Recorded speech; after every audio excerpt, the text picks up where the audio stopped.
This is the first problem under network analysis. So here you are given the activity and the immediate predecessor. So there are two activities involved here. You need to draw a network diagram for this. So you are given an immediate predecessor. For A activity to be none and for B activity it is A.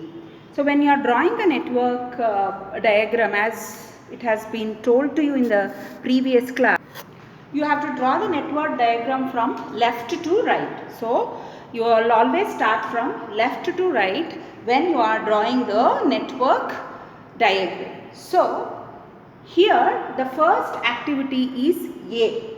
It does not have any predecessor. So 1 to 2 you represent the A activity.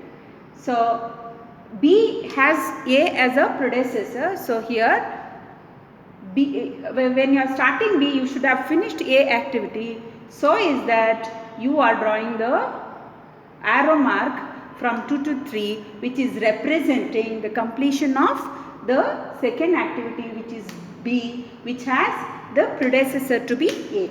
Coming down to the second problem, you have three activities here, A, B and C. So A does not have any immediate predecessor. B and C has a common immediate predecessor to be A. So as I have already told you, we always start from left to right when we are drawing the network diagram. So 1 to 2 I am representing A activity which does not have any immediate predecessor. So after completing A, that will have the burst event to be B and C.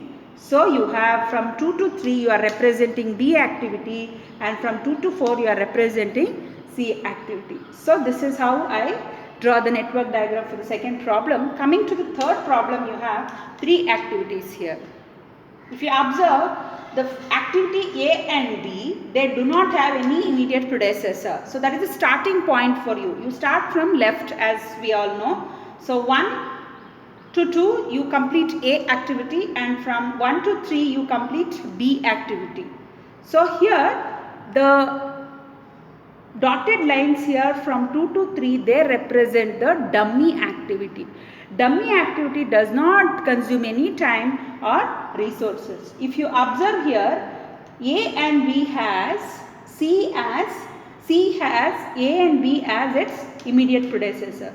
So if you straight away join this 1 to 3 here, that is an error.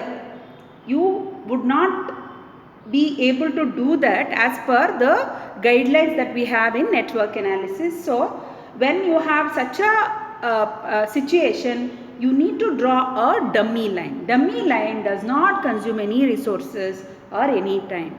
So that is finally leading to, so when you draw a dummy line, it means to say that you have completed A activity as well as B activity to start with C activity. The direction of the arrow represents the flow of the activity. This you need to keep in your mind. I am now discussing the fourth problem under network analysis. So fourth problem, you have activities being given. There are 4 activities and you are given the immediate predecessor also. If you observe here, A and B does not have immediate predecessor. So that will be the starting point for you to start your network diagram with. But however, C and D have A and B as immediate predecessor. You should keep in your mind that whenever you are having the immediate predecessor being given in the problem, you should complete those 2 activities to proceed with the activities. Okay, so here activity A and B, they do not have the immediate predecessor. So your starting point from left to right will be 1 which will be leading to 2 and 1 which will be leading to 3, and you have A and B being written here. So for the second activity which involves C and D to be completed, you have immediate predecessor to be A and B. So this is leading to C and D here. So when I cannot draw, as I have said you in the previous problem, you can't draw an arrow mark from 1 to 3 and representing A activity and 1 to 3 representing B activity. So what you need to do is, these 2 are separate activities. So here for completing or to proceed with C and D activity, you should have completed A and B. So that is the reason that you have to draw a dummy line here. So this is representing zero consumption of time and resources. So this is leading to C and D. When you complete the diagram, network should always be completed. The loop should be completed from left to right. You can't leave a network diagram blank. Okay, so start to finish, there should be a loop in which all the activities which are involved should be completed and they should form the loop. You can't, that will be an error.